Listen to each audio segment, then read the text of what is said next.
Welcome viewers, in this video tutorial, we will explore and navigate the most of Google Classroom for your learning experience. First, step 1, accessing Google Classroom. Open your web browser and go to classroom.google.com. Sign in with your school issue Google account or personal email.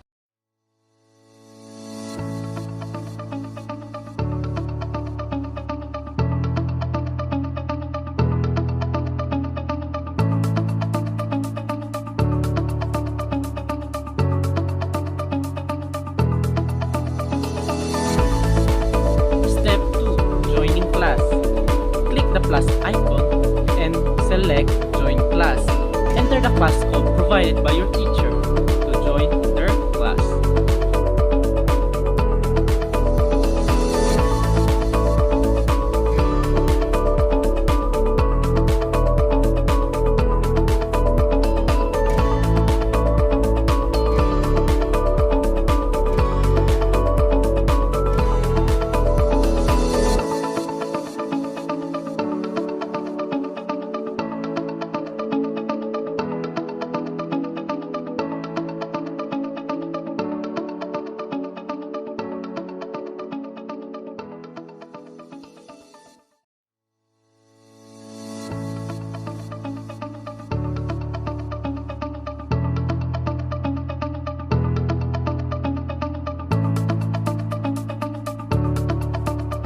Step 3, exploring the interface. Familiarize yourself with the different sections, streams, classwork, people, and grades. Check the stream for announcement and updates from your teacher.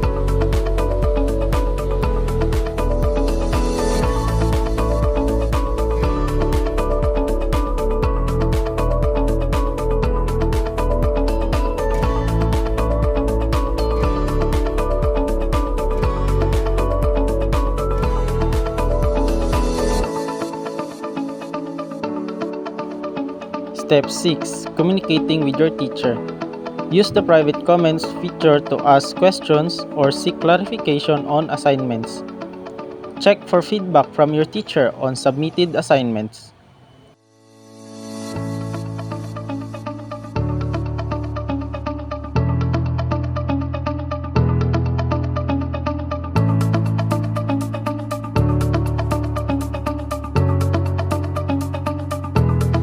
Step 4, viewing assignments. In the Classroom tab, you can find all the assignments posted by your teacher. Click on the assignment to view instructions, due dates, and attached files. Step 5, submitting assignment. To submit an assignment, click on the assignment title and follow the instructions provided by your teacher. Attach any file or write response directly in Google Docs.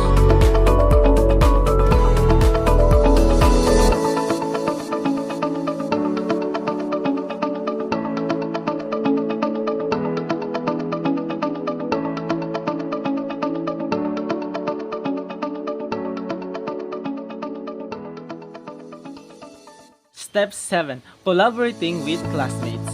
Engage in discussion with your classmates through the Stream or Classwork tab. Collaborate on group projects and share resources within Google Classrooms. Step 8, attending virtual classes. Join virtual classes scheduled by your teacher using Google Meet integration.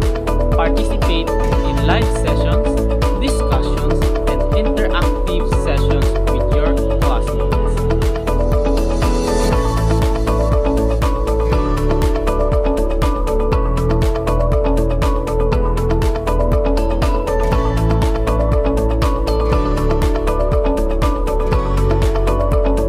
Congratulations! You have been successfully learned how to navigate and utilize Google Classroom as a student.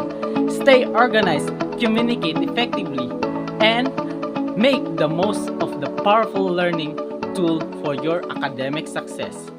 Thank you for watching. Bye!